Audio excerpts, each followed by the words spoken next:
Charles John Seghers, known as the Apostle of Alaska, was tragically murdered on a mission trip by a companion who was driven mad on the harsh journey.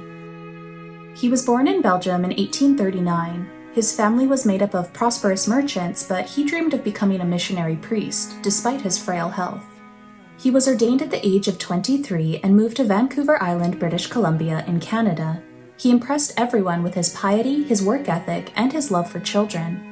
One Victoria publication later said, "Whether the complexion of children was fair or dark, their locks golden or matted, their attire rich or ragged, mattered not to princely Father Seghers. He loved the soul beyond." In Seghers' opinion, the region was in dire need of the Catholic Church. He expressed frustration with European priests who refused to join the missions and described the region as dominated by the thirst for gold, corrupted by heresy, and running toward eternal damnation because priests do not possess the courage to leave their homeland. Seghers became the new bishop of this dissolute land in 1873. His diocese was enormous and stretched all the way from Oregon to Alaska. As bishop, he built St. Joseph's Hospital in Victoria and promoted education. He stood up to the government regarding the rights of the church, and he studied local native languages. He was devoted to missionary work, and he took 5 trips to Alaska as bishop. He set up temporary headquarters in Nulato, and he planned to one day return there and open up a church. His missionary efforts were interrupted by a transfer to a different diocese, but he petitioned Pope Leo XIII to move him back to Vancouver Island as Archbishop. After his return, he planned another trip to Nulato. On this trip, he would be accompanied part of the way by Jesuit fathers Pascal Tosi and Aloysius Ribot.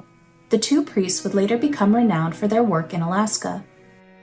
Father Frank Barnum, a Jesuit priest and cousin of P.T. Barnum, requested to join the party too, but he was denied. Instead, the 3rd man joining the trip was Frank Fuller, a layman and watchmaker who had worked in Jesuit missions before. He was an expert hunter and a general handyman. Before leaving Victoria, Archbishop Seghers said, "Adieu, I leave for Alaska, and God knows when or whether I shall return. Pray for me." The trek to Nulato was long and dangerous. They had to cross raging rivers and summit mountains while never being exactly sure of their location. Archbishop Seghers would celebrate Mass along the way, and he described it as a happy event that he was able to celebrate Mass in areas where it had never been celebrated before. Along the way, they periodically ran into other travelers, some of them lost and starving, and they fed and sheltered them. They worked with native guides, and Frank Fuller expressed anger when Archbishop Seghers would trust their advice over Fuller's. Fuller was acting increasingly erratic and irritable as the journey progressed. They had left Victoria on July 13, 1886. On August 31st, Archbishop Seghers decided to let Father Tosi and Father Ribot settle in for the winter while he kept traveling north with Fuller and 2 native guides. The 2 priests expressed their concern. They didn't trust Fuller. Archbishop Seghers shared some of their concerns, but he wanted to reach Nulato very quickly. He had heard news that an Anglican priest was on his way to Nulato and could possibly beat him there. Archbishop Seghers, Frank Fuller, and the 2 native guides continued north for 3 more grueling months of travel. Throughout this journey, Archbishop Seghers kept a diary wherein he noted Frank Fuller's increasingly unstable mental state. October 16th, peculiar conversation with Fuller in which, for the 3rd time, he gives evidence of insanity. October 21st, anger of Fuller at breakfast, accuses me of trying to ruin him.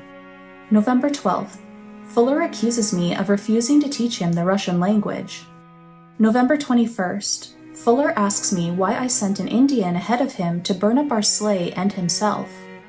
November 24th, Fuller wishes me to have him killed at once. On the night of November 27th, the men set up camp at a place now known as Bishop's Rock. Fuller stayed up all night, tending to the fire and experiencing wild hallucinations.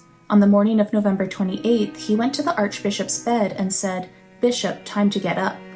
When Archbishop Seghers sat up, Fuller shot him with a rifle. He died immediately, and the 2 native guides restrained Fuller. They reported the murder to authorities in Nulato, and Fuller turned himself in.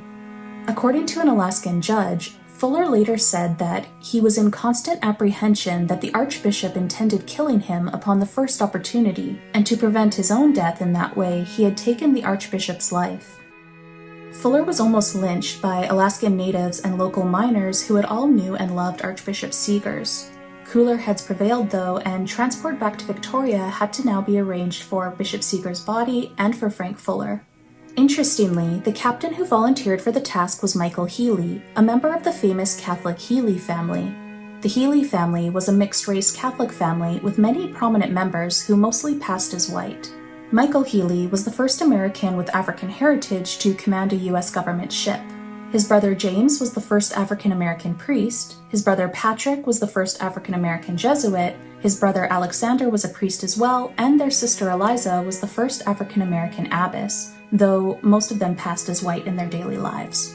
James would go on to become the first African-American bishop as the Bishop of Portland, and while bishop, he actually befriended Archbishop Seghers. This was one reason why Michael Healy volunteered to pick up the Archbishop's body and Fuller, though circumstances later made him delegate the task to another captain. Fuller was ultimately convicted of manslaughter and sentenced to 10 years imprisonment. I've read some sources say that he was released early for good behavior, but that he died later during a violent quarrel with another man. It took a long time for Archbishop Seghers' body to make it back to Victoria, but he was given an imposing funeral attended by many people nearly 2 years after his murder. Seghers left behind a personal legacy of zealousness and bravery, but he also left behind a more tangible legacy as well.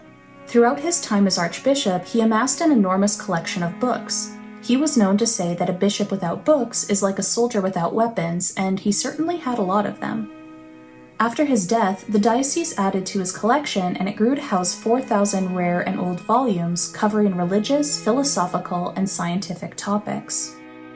In the 1970s, the University of Victoria partnered with the diocese to catalog and house all of the volumes. Today it's considered an invaluable insight into Canadian and Catholic history. Archbishop Seghers is sometimes referred to as the Apostle of Alaska. He was a kind-hearted and zealous man who died doing what he considered to be his mission on earth, spreading the word of God.